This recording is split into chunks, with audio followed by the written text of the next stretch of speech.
Hello, everybody, and welcome to the 80K View podcast, pending a better name, of course, but it's a podcast all about finding perspective. I'm here with Gary, and yeah, let's kind of jump in. So, Gary, uh, based on kind of where you're at, I don't know, tell us about yourself. Give us a quick intro, how old you are, where you live, what you're doing, and yeah. Sure. Cool. Hi Alex, for everyone. So I'm soon to be 30. I'm 36, but 37 actually August 2nd, so come up very soon. I'm originally born on the Isle of Wight. I've lived in Southampton. I actually lived in Romania for a stint, tried to start a business over there that didn't quite work out. And now I'm in London. So my job is I'm an IT consultant. 7 years ago, I worked in a pub, just pulling pints like everyone else. I failed uni twice.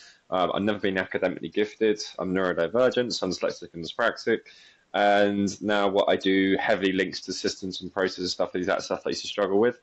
So yeah, I'm very grateful for the position that I'm in and what I get to do. And London's full of people like me. It's a great city. It's probably the closest place I've ever felt like feeling like home. To be honest, I've loved my time here in the last 2 years. So that's me. Awesome. This is a good ad for Visit London. Tell me quickly about the business, the business that failed in Romania. Is it Romania? Were you there when you were doing it? Romania, yeah. So a bit of a long story. My whole thing is like I'll give anyone a chance, and I met someone on the Isle of Wight when I was there, who's an American guy, who quite, after a few conversations, told me he'd been to prison, he'd been, got into several things, and a lot of people would just shut that guy out. And I was like, no, he's an interesting character, right? You don't meet a lot of people that have been to two prisons in America and prison in England and just hear their stories about what it's like. And, it's Yeah. not all like bloody Prison Break. And yeah, I just found him a fascinating character. And we got all along with the things like, sorry to the English people, but I'm not a fan of football. Certain other English editions I don't necessarily follow, and we kind of aligned in that.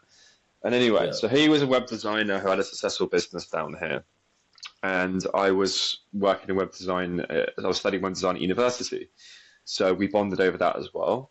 And then he said, "I'll come out to Romania and I'll help you get your business started, and I'll introduce you to some people and stuff like this." And it just didn't work out at all. Quite frankly, it was a lot of just lies and just honestly, he just turned out not to be a good person. To be quite frank with you. And it was a life lesson for me. But then I actually spoke to a friend about this recently. She sort of said, "Yeah, but you got to think about that experience. Leaving your friends and your family to go to Romania and start your life, and it not working out, but having the gumption to do it in the first place." And I was like, "Yeah, that wouldn't have been like me." Because when I left high school, I was absolutely terrified. I was such a recluse and like scared and shy of everybody.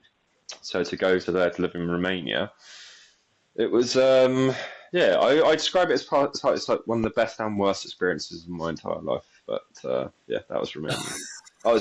Yeah, it's a web design business. That was my thing. All right. Well, I feel like we're 3 minutes in and we've hit the nail on the head for what this show's all about.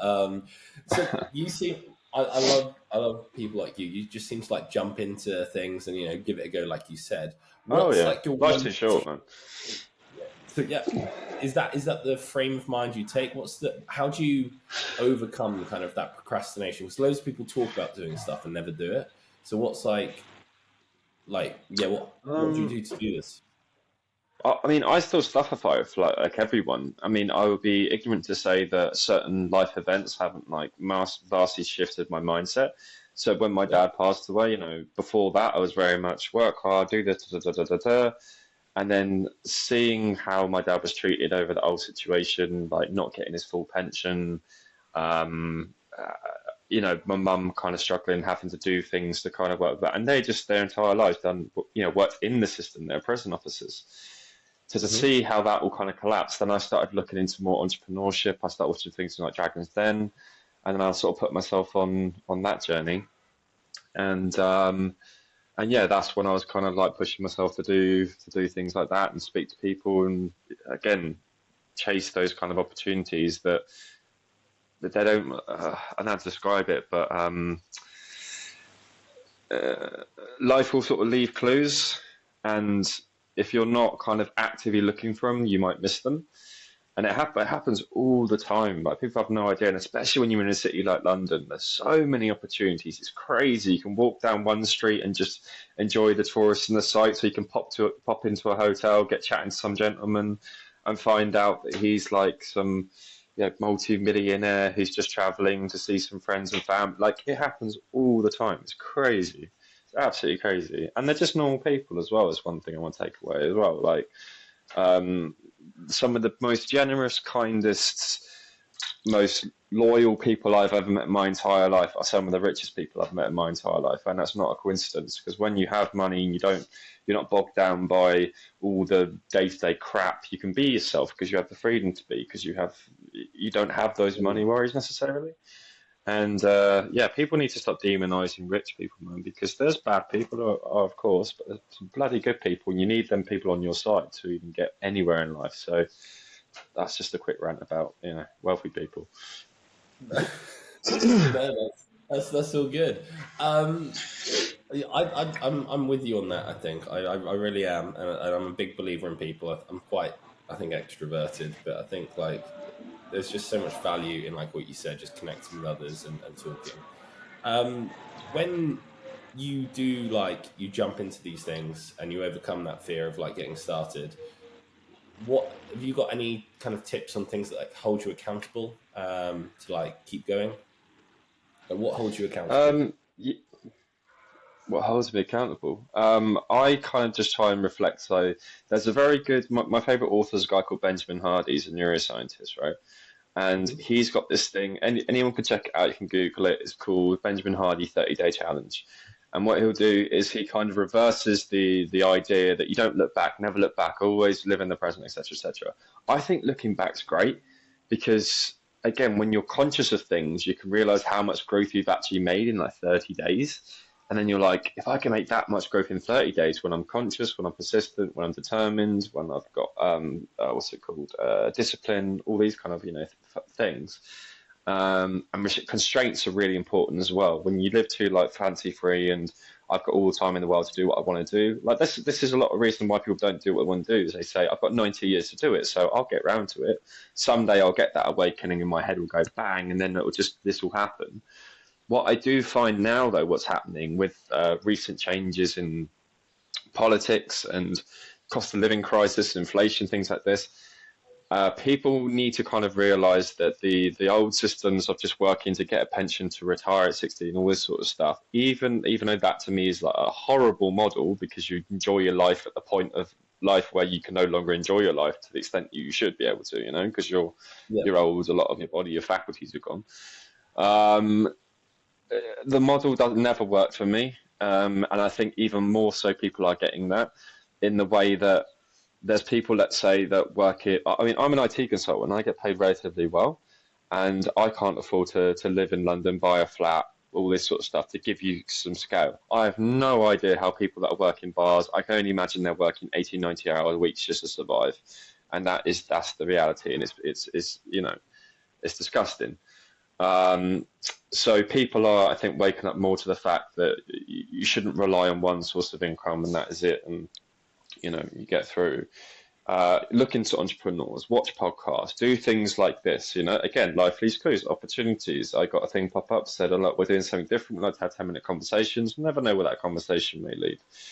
Uh, Hmm. yeah, talk to more random people, engage more with people that have businesses, understand why they do what they do, understand their mindset, understand what books they read.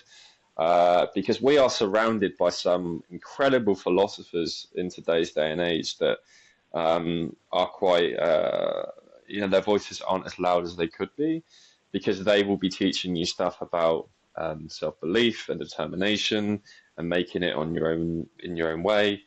And there's a lot of people that don't want that message to get out. So yeah, just embrace the opportunities and also actively seek them as much as possible. And then when they come, don't ignore them. Don't belittle that opportunity. Don't denigrate it or devalue it. Just fucking take it. Like, yeah.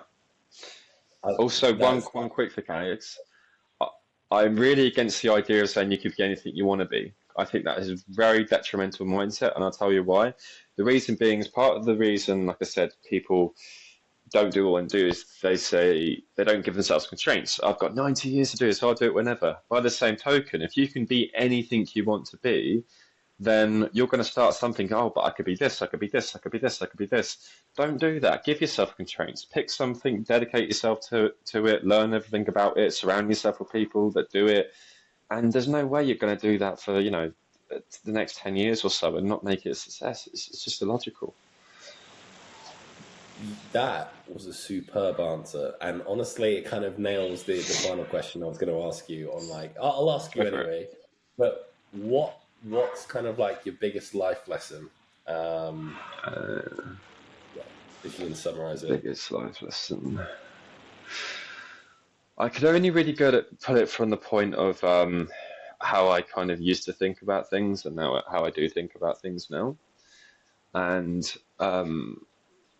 my thing would be like question everything. And I'm not saying this from a conspiratorial thing, whether it's politics, whether it's friendships, whether it's whatever it is, just question everything. Go in with the mind that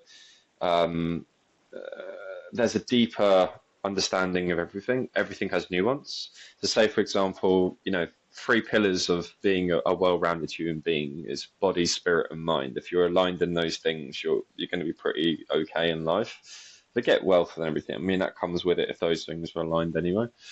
But the thing is on the spirit side. So that's probably the side that I'm weakest, and I'll admit that.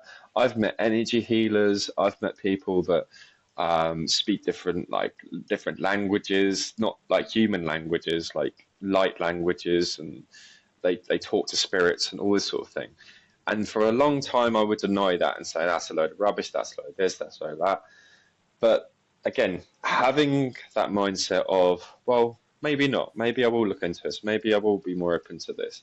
And then when you think about it and you realize the arrogance you actually have to say that's all crap, when you've done absolutely no research into it, it's only because it doesn't fit into the frame of what's normal. And then you say, what is the frame of normal? What's sitting in a TV, watching TV and soaps until, at some point you're able to, again, retire and keep watching your TVs and so it's what's normal to me is insane. It's crazy. If you're here for 90 years and that's what the scope that you have for your life, I think you're mad, and I think you are actually abusing the gift of life, which a lot of people don't get. We're 1 in X billion chance. If you look at it from a religious perspective, a science perspective, whatever, we're all absolute miracles on this earth. And to take those 90 years and to dedicate to that when you could be helping people, serving people, making money for yourself so you can help more, and also in that find your own path in life, understand what you're good at, what you're bad at, what your purpose can be, etc. So all that kind of thinking, all that kind of frame, all came from that, again, just general notion of stand true in your own beliefs, and then whatever happens, the world's going crazy, COVID, it's this, it's that, everyone's telling you something's one thing or another. Stand on your values, stand on your principles, know you're a good person, you do good things, and it may take longer than you want, but resonate in the fact that you have those 90 years or so, and that life will leave clues, and it's your job to take those opportunities when they come, because it's not going to be by accident, in the way that if you go through life in a positive, well-meaning way and you want the best for your life, it will give you these opportunities, and then if you don't take them, that's on you. If you don't realize the opportunities are there, that's not on you. So I always say you start with awareness and then you can have accountability. You can't have accountability without awareness. Oh, knocked it out of the park. Gary, we'll stop it there. Thank you very much for taking part. Pleasure. Cheers, Alex. Thanks, everyone.